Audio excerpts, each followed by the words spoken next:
Mark Zuckerberg is injured, speedy recovery dude. All the Meta creators have received their free Quest 3 and are done reviewing it while hiding the secret ugly truths about the Quest 3, which I've actually have gone and purchased and spent numerous of hours in VR, which I'm not getting that time back anytime soon, of testing out the wonderful Quest 3. Let's discuss about the good and bad now. Out of the box, the Quest 3, just like the Quest 2, is not the best. It's pretty uncomfortable, very painful, especially after 20 minutes or 10 minutes after wearing it. As my buddy on YouTube said, Stu Review, he described it as the double jaw strap, as well as calling it a medieval torture device, because when you look at the two images, you kind of see the resemblance, which is why it's highly advised to pick up a third-party head strap. And I would personally advise avoiding the Elite head strap, because this thing costs $70 and Meta is really lazy because they haven't improved it from the previous generation. So although known cracks and issues I was having, it still has them. So I don't recommend paying $70 for this.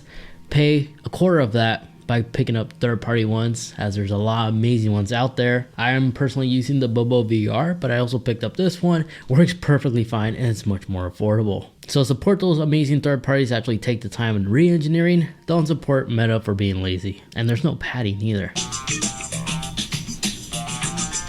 Meta rated the Quest 3 to have a battery life that can last up to 2 hours. Well, unfortunately, real life use expect to have an hour of battery life under a single charge, because by itself, this is the type of numbers that I'm averaging.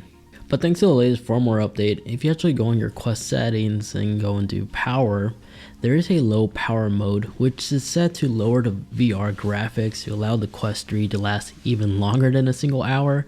On average, I'm able to get still in the 1 hour range based off of what I do, record while gaming. So I would say it did help slightly, but not significantly enough. But there's amazing accessories out there you can also purchase, like again, my Bobo VR. This thing has a battery pack, which each battery pack allows this VR headset to truly last 2 hours, as it's 5,000 milliampere hour battery. But honestly, anything over an hour and a half, it's all the time I need to game in VR. Afterwards, I just want to take a mental break. And then of course, you can always plug in your VR headset against a power wall or an actual wall outlet and play for an infinite amount of time. So there's two storage choices to choose from. There's the 128 gigabytes and the 512. I unfortunately made this mistake and I purchased the 128 thinking that was going to be more than enough, and after game sharing one headset with two profiles, I'm left with 20 gigabytes of storage. So I had no choice but to upgrade, and I went out my way and purchased the 512, and this is the one I will personally recommend, just due to the fact that most popular games have an average of 8 to 10 gigabytes of storage. So to better future-proof yourself, half a terabyte is actually necessary. Unnecessary if you plan on primarily using PC VR gaming, because this does support Oculus Link via cable or Wi-Fi, and that will solely rely on your PC computer, so you can improve its storage capacity if you need to. The Quest 3 unfortunately does not have this capability. It would be awesome if I could put some of these games in like something small like a thumb drive. Meta, if you're listening, please allow us to do this. That'll be dope. So for $100 more, I would recommend. $100 will give you more than double the storage amount. But if you absolutely have to, you can always delete the games and re-download them. I was doing that for a while.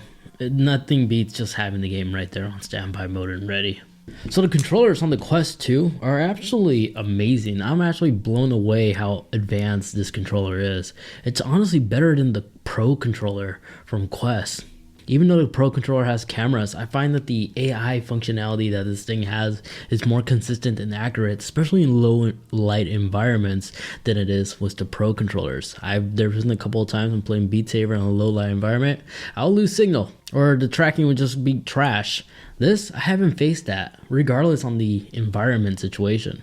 It still maintains its cool features, like double tapping the controller will quickly take you to hand tracking if it's not coming up automatically, as well as you have the amazing shortcuts to record or take a screenshot. I cover all these amazing features in this video over there in case you want to learn more. So these honestly are better than the Pro in terms of tracking. And notice how there's no more halo ring design, and the vibration, the haptic feedback is really good. The pass-through mode. So let me address the elephant in the room. I made a couple of videos a few weeks ago, and a lot of you guys comment on the pass-through, how it looks so clear compared to your Quest 3. Well, this is a couple things I believe that's happening right now. My Quest 3 pass-through mode looks exactly like yours. There's no reports or anything like that of people receiving new hardwares on like certain Quest 3 products. This was an issue that happened with the Quest Pro, but in the Quest 3, we don't have that. What you're seeing is the different cameras that the Quest 3 is using to record pass-through. Because just like our smartphones, this thing has multiple cameras.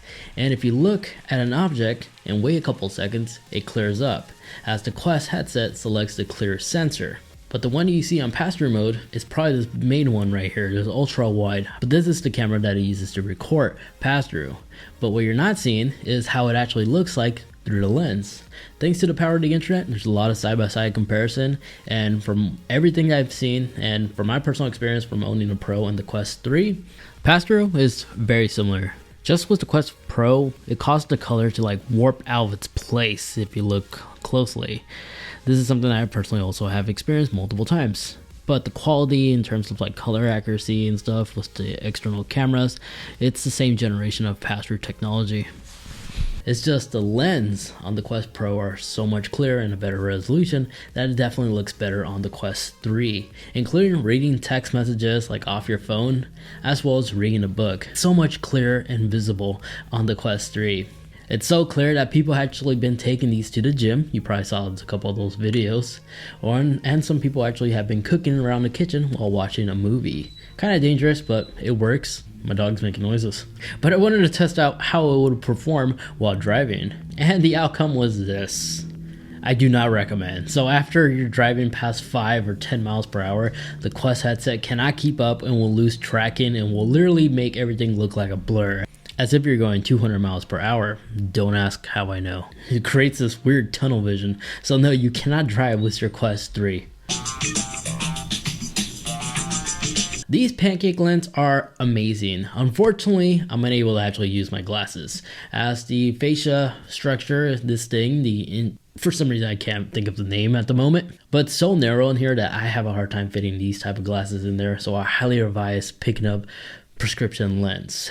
Don't pick up the Meta ones, unfortunately, because just after a month from their release, many people on the internet, especially on Reddit, have been posting a lot of photos of them cracking along the edges. Now, I unfortunately am currently using these, so I'm being super cautious and careful on not cracking them. I may consider returning them, but VR Waves have these magnetic ones, which should allow you to remove and place back on without the risk of them accidentally cracking. So just a quick heads up, but prescription lens are indeed recommended. Make sure you are subscribed, by the way, because I do plan on comparing third-party prescription lens and see who really makes the best one for its value. But yeah, the pancake lens on the Quest 3 are really good. Best resolution I've seen on any VR headset. The FOV, field of view, in case you want to know, is 110 degrees, which is the standard in terms of latest generation VR headsets. The PSVR also uses this 110. And I really do enjoy the manual IPD slider. It's not digital, it's not the weird 3 settings like the Quest 3. This thing is phenomenal. So the advantages that it has, again, continues to have the hand tracking capability, which is nice. The time of flight sensor and the sender depth sensor is good when it comes to creating a Guardian real quick on the go. It has support for the official Quest dock, thanks to these little pins down here, which, fun fact, in these pins is where the microphone is located, so it's facing downward. So a lot of people have been experiencing mixed results with their microphone. I guess it depends on your vocal tone or something like that, but my microphone I think sounds good when it comes to VR gaming, but it just sucks that we cannot swap it with like a third-party microphone or something that we could externally attach for in-game conversations. And if you're wondering how my microphone sounds like, it sounds like this in the VR environment. I forgot about this. Yeah, no thank you. Yeah, this is the microphone quality. So, we're at this part of the video where I don't have a script. I'm just going to wing it because I didn't really think how to outro this. But if I'm comparing it against the first generation Quest 1, this is going to be a massive upgrade if you're coming from the 1 to the 3. You'll be really happy and pleased making this leap, especially if you skip the Quest 2. Sorry for bumping the microphone. Everything is super improved, and I prefer the Quest 3 in my personal opinion than my Quest Pro, because yes, even though the Quest Pro is more comfortable out of the box, you'll end up spending as much overall value that the Quest Pro will cost you just to make it comfortable. And the Quest 3 has better hardware and better specs. So unless you're just into VR gaming and you really don't care about the VR fascia tracking features that it has on the Quest Pro for like VR chats, you'll be perfectly fine with the Quest 3. I really don't care what people think, that what type of faces I'm making. And then from the Quest 2 to the 3, it's optional. I think the Quest 2 is a better value VR headset, especially if you're really looking forward to PC VR gaming. As right now, secondhand, you could find the Quest 2 for just $100 and something, which I think is a killer deal. But if you're buying a VR headset for the first time, I would encourage you to save a little bit more just to purchase the Quest 3, and then save a little bit more for the 512 gigabytes if you can. I know everybody's lifestyle is different, but I cannot recommend enough of picking up the Quest 3 512. The Quest 3 in general is like the new standard for VR gaming. It's clear, it's easy to use, resolution is amazing, and it really does give you a better full VR immersion, as well as mixed reality, as it can also perform that extremely well. So if you haven't yet picked up a Quest 3 and you're looking for a referral code, I'll include mine in the description down below, which means by clicking on that, you'll just earn $30 after your purchase that you can use digitally on the Quest store. So if you like to get some free games with your Quest 3 purchase, make sure you use that link. Aside from that, I appreciate every single one of you guys for watching. And if you'd like to see that in-depth video where I compare the Quest 3 with its rivals, check it out right over there in case you're curious. Thanks so much for watching.